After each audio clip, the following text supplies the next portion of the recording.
Bismillahirrahmanirrahim. Alhamdulillah kita masih diberikan kesempatan waktu untuk belajar. Pada kesempatan ini saya akan menjelaskan tentang penggunaan if di Microsoft Excel semudah tersenyum. Jadi sangat mudah sekali ya. Bisa sampaikan bahwa sesusah apapun materi, kalau kita bisa memperhatikan, kalau kita mau belajar, insya Allah akan mudah. Tapi sebaliknya, semudah apapun pembelajaran, kalau kita tidak mau belajar, tidak mau memperhatikan, maka akan terasa susah ya. Nah, di sini if ya. Sekarang akan membahas tentang if. Contohnya seperti ini ya. Ada contoh soal kode nama barang harga. Nama barang dan harga ditentukan oleh kode dengan ketentuan seperti ini. Jika kode sama dengan A, maka apel, dan jika kode sama dengan B, maka bengkuang, dan jika kode sama dengan C, maka ceri, selain itu kosong. Nah, kita sebenarnya rumus if ini terjemahkan saja bahasa soal ini ke bahasa rumus. Jadi biar Excel ngerti dengan bahasa soalnya, dengan bahasa perintahnya. Bagaimana menerjemahkannya? Sangat mudah ya. Sangat mudah, coba diperhatikan. Di sini ada jika ya. Jika bahasa Inggrisnya apa? If ya. Jadi jika kita terjemahkan dengan if ya. Nah, di sini jika kita terjemahkan dengan if. Nah, ini.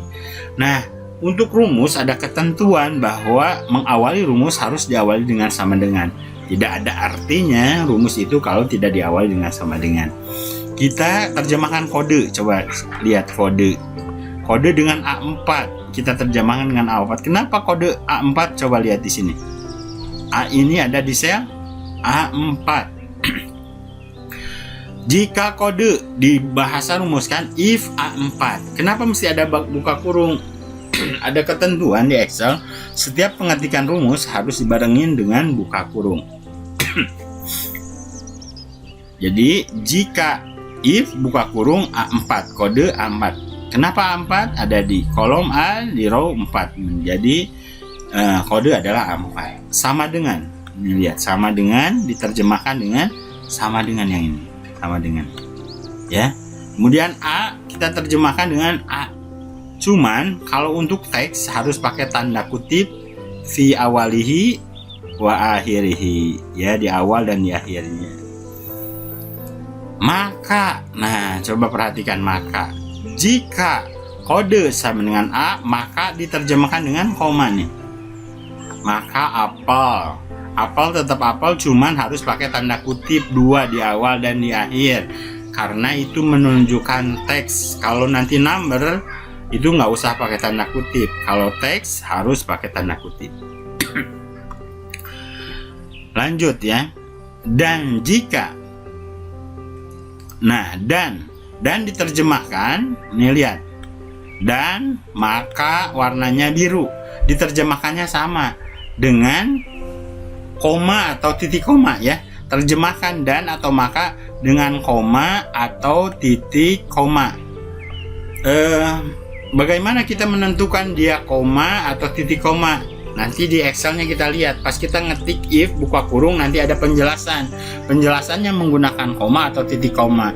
Kalau kita tahu settingannya itu lebih mudah lagi. Kalau settingannya Indonesia berarti pakai titik koma yang ini ya. Kalau yang English settingannya berarti koma. Lanjut. Dan, jadi dan maka itu diterjemahkan dengan titik koma atau koma. Dan jika if lagi ya, if lagi. Jika if nih. Kode lihat nih, kode A4 sama dengan B tetap diterjemahkan dengan B, sama dengan B. Cuman karena dia teks harus pakai tanda kutip di awal dan di akhir. Maka diterjemahkan dengan titik koma. Maka bengkuang pakai sama, pakai tanda kutip di awal dan di akhir. Kemudian dan terjemahkan lagi titik koma. If terjemahkan lagi dengan jika terjemahkan lagi dengan if. Kode terjemahkan lagi dengan A4. Sama dengan C tetap C, harus pakai tanda kutip di awal dan di akhir. Maka titik koma ya, titik koma nih, titik koma ini titik koma ya, karena settingannya Indonesia misalkan ya. Kalau English pakai koma, maka cherry. Nah, untuk yang terakhir selain itu kosong. Nah, titik koma lagi selain itu sama diterjemahkan dengan titik koma. Kosong pakai tanda kutip, spasi tanda kutip, artinya kosong. Kemudian if-nya kita hitung if-nya ada berapa? 1, 2, 3. Berarti tutup kurung disesuaikan dengan penggunaan if-nya. Jadi kalau if-nya ada 3, tutup kurung ada 3. Nah, untuk nama harga barang sama persis. Jika kode sama dengan A, maka diganti apelnya dengan harga. Sekali lagi, kalau untuk nomor tidak boleh pakai tanda kutip. Kita langsung saja ke Microsoft Excel-nya ya. Kita belajar Microsoft Excel-nya. Kita langsung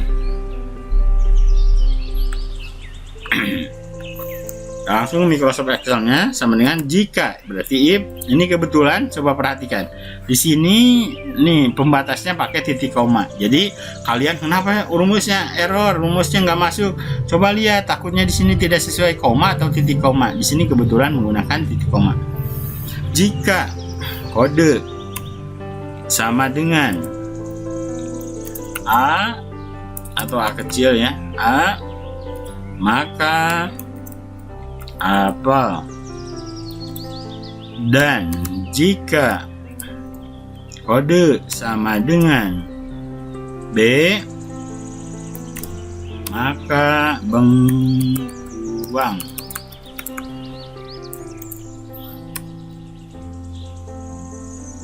Dan tetap pakai titik koma. Dan jika kode sama dengan C, maka cherry. Selain itu titik koma, kosong, tutup kurung sesuai dengan if-nya. 1, 2, 3, enter. Nah, jadi ada ya, ini tinggal dikopikan.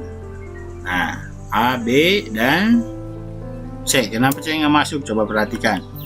Jika kode sama dengan A, maka apel. Jika kode sama dengan B, maka bengkuang. Jika, nah ini kebalik nih penggunaan if-nya, if. Nah gitu ya, cara ngebetulinnya seperti itu. Tinggal kita blok lagi. Nah kalau kita yang ini tinggal dimasukin saja, dia otomatis nih B ya. Kita kopikan misalkan banyak. Ini kelebihan kita menggunakan rumus. Jadi rumus cukup 1, ini bisa untuk semuanya ya. Jadi tidak usah ngetik berulang. Kenapa D nggak ada? Karena emang kalau D nggak ada ya. Jadi selain itu berarti selain A, B, dan C kosong. Kalau Z di sini pasti kosong. Kalau A ada lagi ya apel. Nah seperti itu. Untuk harga sama persis rumusnya, tapi kita tentukan jika A maka 30.000, jika B maka 8.000, ini jika C maka 25.000. Rumusnya sama. Jika kode sama dengan A, maka 30.000. Ini nggak boleh pakai tanda kutip. Jika kode sama dengan B, maka 8.000. Jika kode sama dengan C, maka 25.000. Selain itu 0 misalnya. Nah ini tutup kurungnya sekali lagi sesuaikan dengan if-nya ada 3, tutup kurung 3. Ini tinggal kita kopikan, berarti ketemu semuanya. Itu sekali lagi kelebihan kita menggunakan rumus. Mudah-mudahan kalian bisa paham. Terima kasih atas perhatiannya. Mudah-mudahan ilmunya bermanfaat. Assalamualaikum warahmatullahi wabarakatuh.